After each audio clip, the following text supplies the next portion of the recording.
मरने वालों में से मेरे को बर्बाद कर दिया इस जज ने। ये नौकरी खा गई उसको। हमारे लिए भी हमारा भाई हमारा जज से भी बड़ा था, जज से भी ऊपर था। आज वो हमारे बीच में नहीं है, उस जज के कारण। जज ने और उनकी वाइफ ने मेरे को बहुत परेशान कर रखा है और मैं अब घर नहीं आने वाला। मैं खुद को गोली मार के सुसाइड कर रहा हूँ। मैंने बोला भाई कोई बात है तो एक बार शेयर करो, मेरे को बताओ, तो आप घर पे आ जाओ, मेरे को नहीं पता। तो बोल रहे मैं घर नहीं आऊँगा अब तो मेरे को 4 लोग लेके आएंगे घर पे। सर वो ऐसी बात कर रहे थे मेरे से और उन्होंने बोला कि मेरे को इतना प्रेशर किया जा रहा है, इतना प्रेशर किया जा रहा है, घर के सब काम अगर मैं नहीं करता तो वो जज की वाइफ मेरे को इंग्लिश में गालियाँ देती। सर वो अनपढ़ नहीं थे, सब समझते थे। नमस्कार, मैं हूं अजय भारद्वाज और आप इस समय ग्राउंड मीडिया देख रहे हैं। रोहतक जिले का जो गांव किलोई है, यहाँ पर इस वक्त मैं मौजूद हूँ और आप सभी ने इससे पहले की भी वीडियो देखी थी कि एडिशनल सेशन जज के जो गनमैन है सुनील है, उन्होंने परसों सुसाइड कर लिया है। और एक बड़ी बात यह है कि ये परिवार ये न्याय की मांग कर रहा है। और इससे पहले की भी जो बड़ी घटनाएं घटित होती हैं कि बड़े बड़े जो अफसर जो अधिकारी होते हैं, अपने नीचे का जो स्टाफ होता है, उनको इसी प्रकार से परेशान और प्रताड़ित करते हैं। प्रोफेशनल काम न करवा करके पर्सनल काम यानी कि घर के काम उससे करवाए जाते हैं। इसी प्रकार से जज साहब के जो गनमैन है सुनील, परिवार के बार बार आरोप थे कि वो उसको परेशान किया जा रहा था। यानी कि इनके पिताजी से जब हमने बातचीत की तो उनका भी कहना था कि घर का यानी कि जो खाद जो होता है अपने पार्क के लिए, यानी कि गोबर से जो खाद बनता है वो वहाँ तक भी उससे मंगवाया जाता था और वो डलवाया जाता था। और जो जज साहब की पत्नी, ज़्यादातर आरोप जज साहब की पत्नी के ऊपर लगाए जा रहे हैं कि वो अपने घर के काम तक करवाए जाते थे। लास्ट टाइम एंड फाइनल जो बातचीत थी सुनील की उनकी पत्नी से हुई थी। एक व्हाट्सएप के ऊपर एक ऑडियो क्लिप उन्होंने भेजी थी, वो ऑडियो क्लिप भी हम सुनाएंगे आपसे। क्या उस दिन जो यह हादसा हुआ, सुनील ने सुसाइड किया, क्या आपसे क्या बातचीत हुई थी सुनील की? उनका फ़ोन आया था सर। पहले तो वो घर से गए थे, यहाँ से बोल गए मेरे को ड्यूटी जाना है और मेरे कपड़े जितने भी बैग में सारे निकाल दे, बस पिस्टल रख दे। बहुत दिन से पिस्टल घर पे ही थी। मैंने बोला भाई इन कपड़ों में जा रहे हो घर के, बहुत दिन 2-3 दिन से डाल रखे थे भाई, कपड़े भी चेंज नहीं किए, वर्दी भी निकाल रहे हो भाई, ऐसा क्यों? तो बोल रहे कि नहीं मेरी ना बदली ट्रांसफ़र हो गया और मेरे को बस जमा करवानी पिस्टल, जज साहब ने बोला है, और तू बस मेरे को पिस्टल दे दे। घर से बिल्कुल हंसी खुशी गए थे सर, कोई ऐसी बात नहीं थी। और वहाँ पे जाने के बाद उन्होंने मेरे को करीबन 12 बजे कॉल किया। मेरे को बोला कि मैं बहुत परेशान हूँ, जज ने और उनकी वाइफ ने मेरे को बहुत परेशान कर रखा है और मैं अब घर नहीं आने वाला। मैं खुद को गोली मार के सुसाइड कर रहा हूँ। मैंने बोला भाई कोई बात है तो एक बार शेयर करो, मेरे को बताओ, तो आप घर पे आ जाओ, मेरे को नहीं पता। तो बोल रहे मैं घर नहीं आऊँगा अब तो मेरे को 4 लोग लेके आएंगे घर पे। सर वो ऐसी बात कर रहे थे मेरे से और उन्होंने बोला कि मेरे को इतना प्रेशर किया जा रहा है, इतना प्रेशर किया जा रहा है, घर के सब काम अगर मैं नहीं करता तो वो जज की वाइफ मेरे को इंग्लिश में गालियाँ देती। सर वो अनपढ़ नहीं थे, सब समझते थे। वो कुछ बोलती थी, मार्केट संबंधी जितने काम होते सभी वो करते थे। रात को 2-2 बजे उनको बुलाते थे ड्यूटी का नाम लेके, कभी 12 बजे घर पे आए, आधा घंटा होता नहीं था फिर कॉल कर देते थे आने के लिए। साथ में एक बंदा और था, उनको कभी नहीं बुलाया सर, कभी 4 बजे कभी 5 बजे, इतना उनको टॉर्चर किया जा रहा था। वो सर वो मरने वालों में से नहीं थे, वो दूसरों को बोलते थे कि भाई बुज़दिल है ये जो खुद सुसाइड कर रहा है, कायर आदमी मरते कोई जी के दिखाए। सर उनको बहुत टॉर्चर किया जा रहा था। सर मेरी अपील है, मेरे छोटे छोटे बच्चे हैं, ये केस दबना नहीं चाहिए सर। जैसे मेरे हस्बैंड गए उनको पता चलना चाहिए, उनके खिलाफ कड़ी कार्रवाई होनी चाहिए सर। ये उनका ऑडियो क्लिप देखो, उन्होंने मरते टाइम मेरे को ये भेजा था। एक ऑडियो क्लिप है जो लास्ट में जो सुनील ने इनके पास ऑडियो क्लिप भेजा था वो भी मैं आपको सुनाऊंगा। मैं एक बार आप देख सकते हैं यहाँ पर, क्योंकि और आप सभी को पता भी कि कभी भी जो मरने वाला व्यक्ति होता है वो कभी झूठ नहीं बोलता। और एक परिवार यानी कि जब इसके पापा से बातचीत की, क्योंकि 3 भाई और 3 भाइयों में से एक भाई के पास नौकरी थी, परिवार एक ही बात कह रहा था कि घर चलाने के लिए एक सरकारी नौकरी ज़रूरी है। सरकारी नौकरी आज बहुत मुश्किल और तकलीफ़ों से सरकारी नौकरी मिलती है, बावजूद उसके एक मजबूरी थी इस परिवार की, उस भाई की नौकरी करना। लेकिन जज साहब की जो पत्नी है वो बार बार प्रेशर डाल रही थी, यानी कि यहाँ तक कि एक झूठा केस करने का दबाव भी उनके ऊपर बनाया जा रहा था। एक देख सकते हैं यहाँ पर जो ऑडियो क्लिप है, छोड़िए ना जो मुन्ने मार गए। यानी कि सुनील का कहना है कि इनको छोड़ना नहीं जो मुझे मार गए। ये सुसाइड नोट नोट भेजा सर उन्होंने बिल्कुल। पहले हमारे तो पास ये रहा। सुसाइड नोट में क्या क्या लिखा था? इन्होंने लिखा था कि मेरे को बुलाया जा रहा था और बार बार कुछ कुछ बोला जा रहा था, तो मैंने उनसे ये पूछा भाई मैं सरकारी मुलाजिम हूँ तो मैं सरकारी काम करूँगा, इससे ऊपर मैं नहीं कर सकता। अब मेरे को बहुत प्रेशर होने के बाद उन्होंने जज साहब को ये बोल दिया कि मैं नहीं कर सकता भाई, या तो मेरा ट्रांसफ़र कर दो, मैं घर के काम मैं नहीं करूँगा। तो उन लोगों उनके पास फ़ोन आया था कि तुम्हारे ऊपर तुम्हारे ऊपर कोई केस दर्ज है। तो उन्होंने कारण पूछा उनसे कि भाई क्या कारण है, कि मेरे को पता नहीं है। तो उन्होंने बोला कारण बनाना तो हमारी जिम्मेवारी है भाई, ये हमारी वो है कि हम क्या कारण बताएं क्या नहीं। सर उनके ऊपर झूठा केस तक बनाने का वो बोल देता। अगर वो सरकारी आदमी हो गया, हमारे कई बार उन्होंने बोला था हमको कि वो ऐसे करते हैं। घर वालों ने ये बोला कि भाई हमारी मजबूरी है, एक रोजगार है, तो जैसे साहब बोल रहे तो अब तू ऐसे कर ले, हम तेरा ट्रांसफ़र करवा देंगे। सर लेकिन वो नहीं झेल पाए, उनको बहुत टॉर्चर किया जा रहा था। मेरी ये बेटी है, इसके दिल में छेद है सर, आंखें भी इसकी ख़राब है, इसके लिए वो बेचारा बहुत कुछ सहन कर गया। वो मरने वालों में से था ही नहीं सर, बिल्कुल भी नहीं था वो मरने वालों में से। मेरे को बर्बाद कर दिया इस जज ने, ये नौकरी खा गई उसको। दोनों ओर से प्रेशर था जी, उनके परिवार की तरफ से प्रेशर ये था कि उन्हें रोजगार चाहिए था अपने बच्चों के लिए, अपने पूरे परिवार के लिए, और उधर से जज की तरफ से प्रेशर था। मार्केटिंग का जो काम होता है, सारा सब्जी लेना, सारा जो भी काम होता है सारा उनसे करवाया जाता था। गार्बेज वगैरह, गार्बेज थ्रोइंग, सारा काम वो करते थे। और परिवार को ये पूरी बातें वो खोल के बता नहीं पा रहे थे, क्योंकि उनके पास ये कारण था कि परिवार वालों ने ये प्रेशर डाला था, कुछ भी है नौकरी करनी है, पूरे परिवार का रोजगार उन्हें चलाना है, ना कोई खेत है जिससे इनका गुजारा हो सके, सिर्फ लेबरिंग का काम है, ऑटो रिक्शा चलाते हैं, जो लेके आते हैं उससे अपने बच्चों को खिला देते हैं। अब पूरे परिवार का प्रेशर ये है कि कहाँ से क्या कैसे गुजारा हो इन बच्चों का। इस छोटी सी बच्ची की जो है आँखें, उनका ऑपरेशन करवाना है, इसके दिल में छेद है, बहुत सारी रिस्पॉन्सिबिलिटी थी उनके कंधों पर, लेकिन मजबूरी थी, वो ऐसा काम कर गई बस। तो आप क्या लगो जिसने? जी मैं इनकी देवरानी हूँ, बिल्कुल। उनके घर में जो दूसरे छोटे भाई बहन होते हैं ना, उनकी कज़न ब्रदर।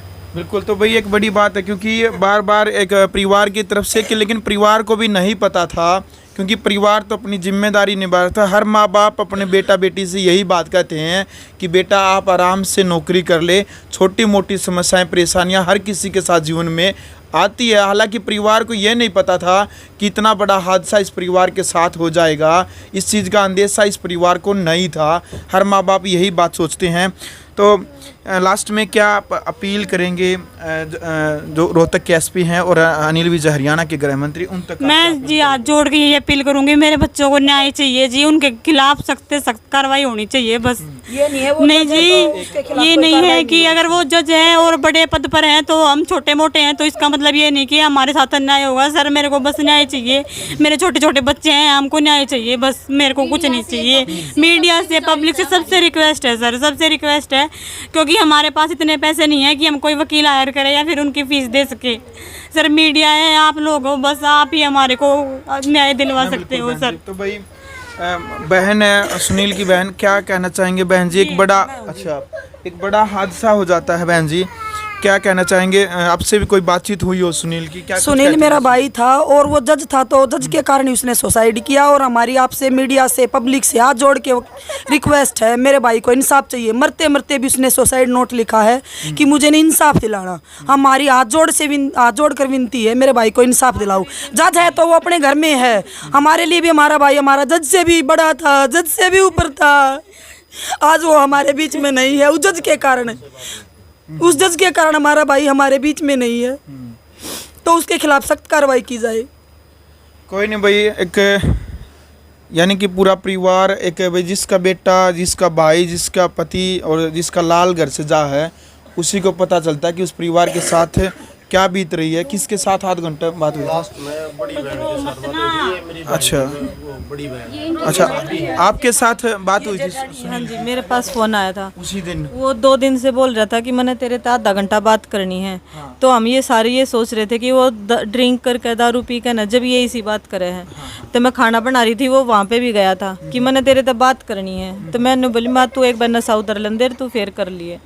फिर वो बाद में वो आया ऊपर यहाँ पे, और ऊपर आने के बाद उसने कही कि मैंने तेरे तो कुछ काम है, तो मैंने फिर कही मैं बाद में बात करूंगी। फिर उसने फ़ोन कराया मेरे पास, फ़ोन करके उसने कही कि मैं तेरे ऊपर अपने बच्चा की जिम्मेवारी छोड़ दूँ। मैंने बोला कि मैं तेरे बच्चा की जिम्मेवारी नहीं लेती, तू घर पे आ जा। मैं कहा तेरे भाई हैं, तेरा बाबू है। तो उनने कही अगर मैं किसी ने नहीं मानता, मेरी यह है कि मेरे बालका ने तू संभालेगी। मैं बोली मैं कहा कोई किसी के बालका ने नहीं संभालता है ना मेरे हाथ में। नू बोला मैंने बेरा तू मेरे बालका ने संभालेगी, और बोला मेरे बालका ने संभाल लिए। मैं बोली मैं कहा मैं घर के आदमी आने भेजूँ, तू जी तो उड़े। मैं कहा ये लेकर आऊँगे तो नहीं। नू बोला ना मैं घर आ जाऊँगा, पर तू किसी ने मत बताइए ना किसी ने भेजिए। वो करे पीछे उसने फ़ोन डिलीट कर दिया, मतलब काट दिया। तो फिर उसने बाद में वो भेजा हमारे पास, ये सुसाइड नोट है, ये वीडियो है। हाँ, ये जो भी उनने भेजा था, हमने फ़ोन पे फ़ोन बहुत ज़्यादा फ़ोन करे, पर उसने एक भी फ़ोन नहीं उठाया। इतनी बात हुई थी उससे, जब पीछे किसी का भी फ़ोन नहीं उठाया उसने। पहले भी आपसे जैसे जब कह रहे थे कि आध घंटे, हाँ, तो जज साहब के बारे में कोई बातचीत बताई थी? जज साहब के बारे में उसने कही थी कि किसी भी टाइम वो बहुत दुखी कर रहे हैं। बोला मेरे को कोई भी काम हो वो भी करवाऊँ। मैं तो बोला सरकार का आदमी हूँ, मैं सिर्फ इतना काम करूँगा जो सरकार का होगा, मैं घर का काम क्यों करूँगा उनका। तो फिर उन पे आवाज़ उठाई कि वो जो एक और है रिवाड़ी से आता है, ये 2 गनमैन है एक साथ। तो बोला आप उसके क्यों नहीं बुलाते, हर बार मेरे को क्यों बुलाते हो, सैलरी तो वो भी ले है। तो फिर उन्होंने इस पर झूठा केस बना दिया, और उस केस के डरते ये उन्होंने रह गया कि भाई मेरी नौकरी भी जाओगी और मेरे सज़ा भी मिलेगी और बच्चे बिरान हो जाएंगे। इसलिए उन्होंने इतना बड़ा कदम उठा लिया, उससे ये प्रेशर सहन नहीं होया। बिल्कुल, यानी कि एक बड़ी बात परिवार बार बार कह रहा है कि जज साहब और जो उनकी पत्नी है उसके द्वारा बार बार एक प्रेशर डाला जा रहा था, काम करवाया जा रही थी पर्सनली। काफ़ी मानसिक तौर पर वो परेशान हो चुके थे इस जदोहद को लेकर के कि परिवार एक बात करते कि बेटा आप नौकरी कर ले, लेकिन उस तरफ से जज साहब और जज साहब की जो पत्नी है वो बार बार उसको प्रताड़ित कर रही थी। माता जी क्या कहना चाहेंगे आपसे? क्या जी? गालियाँ भी दे रही थी वो। अच्छा, वो गालियाँ उसने सोची कि ये गांव का है तो इसे समझ नहीं आएगी, उसने गालियाँ दी। और फिर उसने बोला आकर ना कि वो जज साहब की जो पत्नी थी वो मेरे को गालियाँ दे रही थी। उसे लगा कि मुझे कुछ समझ नहीं आया, पर ये सारी समझे थे। ये बोल रही थी कि ऐसा मूर्ख कहाँ से उठा लाए, ये मूर्ख है बोला, ये इससे कोई काम ढंग से नहीं होता। सर सबसे बड़ी बात ये है कि पहले जो स्टार्टिंग में था ना, कभी भी हमने उनको कभी भी ड्रिंक करते हुए नहीं देखा, लेकिन 2 महीने से प्रेशर डाल रहे थे। इतना प्रेशर था कि उन्होंने ड्रिंक भी करना स्टार्ट कर दिया था। ड्रिंक में फिर उन्होंने ऐसे ही 1 दिन करके आए, फिर 2 दिन नहीं किया, 2 दिन करके आए, फिर उन्होंने कंटिन्यूसली ड्रिंक करना शुरू कर दिया। इतना प्रेशर था उनके माइंड पे, और उस दिन भी उन्होंने इसी प्रेशर में आके ड्रिंक किया। ड्रिंक करने के बाद उन्होंने इनको कॉल किया, कम से कम 2-3 घंटे तक इनकी कंटिन्यूसली बातें होती रही, और उसके बाद जो उन्होंने ये सुसाइड वाला काम किया। इतना प्रेशर डालने के बाद दिमाग बिल्कुल, आपको पता है कंडीशन कैसी हो जाती है, मेंटली की तरह हो जाता है। वो बिल्कुल ऐसे हो चुके थे कि उन्हें इतना प्रेशराइज कर दिया था कि उन्हें कुछ और दिख ही नहीं रहा था, उन्हें अपने बच्चे भी दिखाई नहीं दिए। इसी वजह से तो उन्होंने ये काम किया। उन्होंने सोचा कि इतना बड़ा जज है, सेशन जज हैं, कोर्ट हैं, तो आपको पता है कितनी पहुंच होती है इनकी। तो आपसे सब लोगों से ये रिक्वेस्ट है कि प्लीज़ हमारा साथ दीजिए, हमें सपोर्ट कीजिए, क्योंकि आपको पता है इनकी ऐसी हालत नहीं है कि ये लोग उनके इतना पैसा लगा के उनका मुकाबला कर सकें। बिल्कुल। तो भाई एक परिवार की बार बार अरदास की जा रही है। आंटी लास्ट में क्या कहेंगे? क्या आपके बेटे से बात हुई थी आपकी? मेरे तो नहीं हुई जी, कौन हुई जी मेरे चलो छोड़ो। मेरे तो कुछ बात नहीं इनकी हुई। लास्ट टाइम बात ही नहीं हुई। कारण ये था कि वो जानते थे कि उनके पेरेंट्स उन्हीं पे निर्भर है, पूरी फैमिली उन पे डिपेंडेंट है, तो वो इनसे बात करते तो ये लोग भी मेंटली, आपको पता है माँ बाप को बच्चे के बारे में ऐसा सुनने के बाद कैसा फील होता है, माँ बाप इस चीज़ को बर्दाश्त नहीं कर पाते। तो इसी वजह से उन्होंने इनको कुछ बोला ही नहीं, कभी भी कुछ भी। ये भाभी हैं, इनके साथ बातें हुई, और ये उनकी वाइफ है, इनके साथ बात हुई। तो बहन जी किस तरह का न्याय आप चाहते हैं कि किस तरह का आपको न्याय मिलना चाहिए? जैसे हमारा गया है घर से, मैं चाहती हूँ जज और जज साहब की जो पत्नी उनको ही दोषी मानते हैं। हाँ जी, दोनों को। उनकी वाइफ ने बहुत परेशान किया, उनकी वाइफ ने भी कड़ी से कड़ी सजा मिलनी चाहिए सर। मैं तो ये चाहती हूँ, पैसों से उनकी पूर्ति नहीं होगी ना वो वापस आएंगे। इनकी मेरे बच्चों के सर से उनका बाप का साया गया सर, कड़ी से कड़ी सजा मैं चाहती हूँ उनके लिए, बस। चलो भाई, वीडियो आपने देख लिया। फिलहाल परिवार काफ़ी दुखी है क्योंकि एक परिवार का लाल गया है, और जो जज साहब है और जज साहब की जो पत्नी के ऊपर जो आरोप लगाए जा रहे हैं परिवार की तरफ से बार बार, और न्याय की गुहार लगाई जा रही है। आप इस वीडियो को ज़्यादा से ज़्यादा शेयर करें ताकि इस परिवार को न्याय मिले, ग्राउंड मीडिया के लिए अपने कैमरामैन सहयोगी इंचार्ज के साथ किलोई हल्के से मैं जब भारद्वाज। राष्ट्र निर्माण की जानकारी के लिए ग्राउंड मीडिया चैनल को सब्सक्राइब करें और शेयर करें।